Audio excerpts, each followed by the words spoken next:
Now, my grandmother was a wonderful person. She taught me how to play the game Monopoly.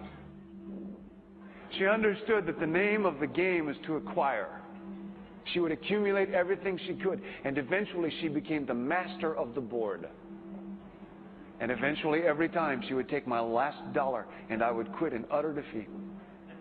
And then she would always say the same thing to me. She'd look at me and she'd say, "One day, you'll learn to play the game." One summer, I played Monopoly with a neighbor almost every day, all day long. We'd play Monopoly for hours. And that summer, I learned to play the game. I came to understand the only way to win is to make a total commitment to acquisition. I came to understand that money and possessions, that's the way that you keep score. And by the end of that summer, I was more ruthless than my grandmother. I was ready to bend the rules if I had to win that game. And I sat down with her to play that fall. I took everything she had. I destroyed her financially and psychologically. I watched her give her last dollar and quit in utter defeat. And then she had one more thing to teach me. Then she said, "Now it all goes back in the box." All those houses and hotels, all the railroads and utility companies, all that property and all that wonderful money. Now it all goes back in the box.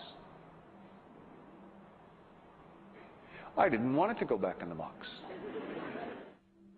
No, she said, none of it was really yours. You got all heated up about it for a while. But it was around a long time before you sat down at the board. And it will be here after you're gone. Players come and players go.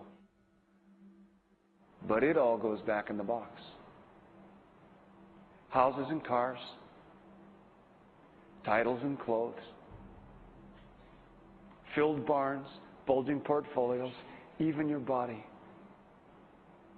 Because the fact is that everything I clutch and consume and hoard is going to go back in the box, and I'm going to lose it all. That's not much of an ROI on that.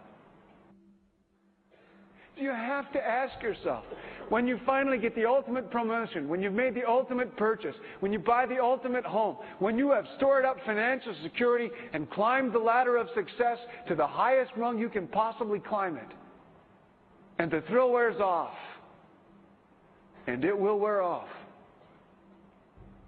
then what? How far do you have to walk down that road before you see where it leads? Surely you understand, it'll never be enough. So you have to ask yourself the question, what matters?